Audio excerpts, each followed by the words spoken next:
Hello and welcome to Biotic World, your trusted channel for biology concepts made easy. In today's video, we'll break down the process of gluconeogenesis, a crucial metabolic pathway that synthesizes glucose when your body is running low on it. We'll start with the basics of what gluconeogenesis is, move step by step through the entire pathway with a focus on enzymes and molecules, and finally, we'll discuss its regulation, clinical significance, and connections with other metabolic pathways like glycolysis and the TCA cycle. Whether you are a beginner or are preparing like competitive exams like NEET and CSIR NET, this video will help you grasp gluconeogenesis from basics to advanced level. So, let's get started.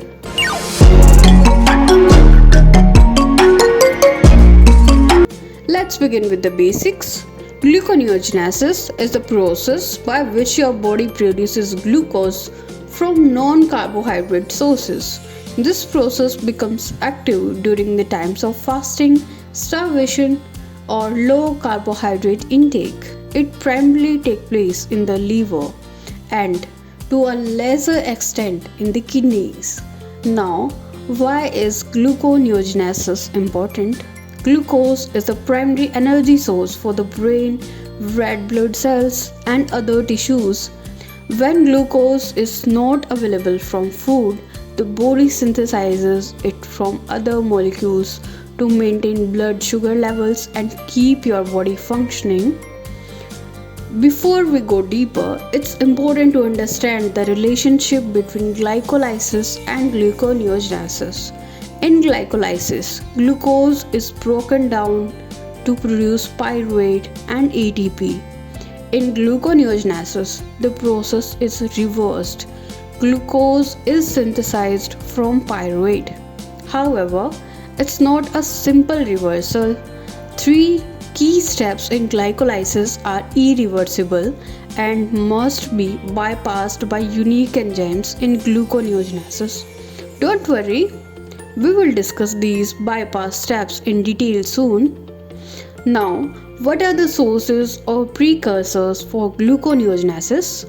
First, lactate produced during anaerobic respiration in muscles. It enters gluconeogenesis through the Cori cycle. Second, glycerol comes from the breakdown of fats in adipose tissues. Third, amino acids. During protein breakdown, amino acids like alanine provide carbon skeletons for glucose synthesis. Fourth, pyruvate, a direct precursor produced in glycolysis or from amino acids. Let's now go step by step through the gluconeogenesis pathway. It occurs in the cytosol but starts in the mitochondria. Step 1. Pyruvate to oxalate. In the mitochondria, pyruvate is converted to oxaloacetate by the enzyme pyruvate carboxylase. This step requires ATP and biotin as a cofactor. Step 2. Oxaloacetate is converted to PAP by PAP carboxykinase. This step occurs in the cytosol and requires GTP. PAP is known as the phosphoenol pyruvate.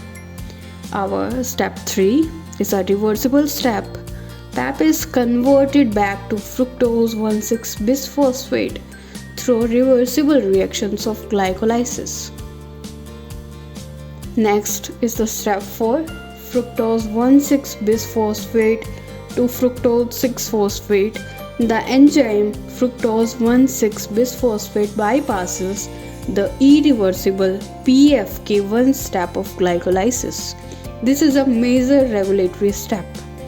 Now we have step 5, fructose 6-phosphate to glucose 6-phosphate. This is another reversible step. Next is our 6th step, glucose 6-phosphate to glucose. The final step occurs in the endoplasmic reticulum where glucose 6-phosphatase converts glucose 6-phosphate to free glucose. This glucose can now be released into the bloodstream. Gluconeogenesis is tightly regulated to avoid a futile cycle with glycolysis. First is the hormonal regulation. Glucagon stimulates gluconeogenesis during fasting. Next is insulin inhibits it after meals. Second is the energy regulations. High levels of ATP and acetyl-CoA promote gluconeogenesis. High AMP inhibits it, favoring glycolysis instead. Third is the enzyme regulation. Fructose 1,6-bisphosphate is the key enzyme regulated in response to energy and hormonal signal. Defects in gluconeogenesis can lead to conditions like hypoglycemia, where blood glucose drops to dangerously low levels. Understanding this pathway is especially important in conditions like diabetes, where glucose regulation is disrupted. So that's it for gluconeogenesis. We started with the basics, discussed key steps, enzymes and regulation, and connected it with glycolysis and clinical relevance. If you found this video helpful, please hit the like button, share it with your friends, and subscribe to Biotic World for more such biological content. Drop your topic suggestions in the comment below. Thank you for watching and keep learning, keep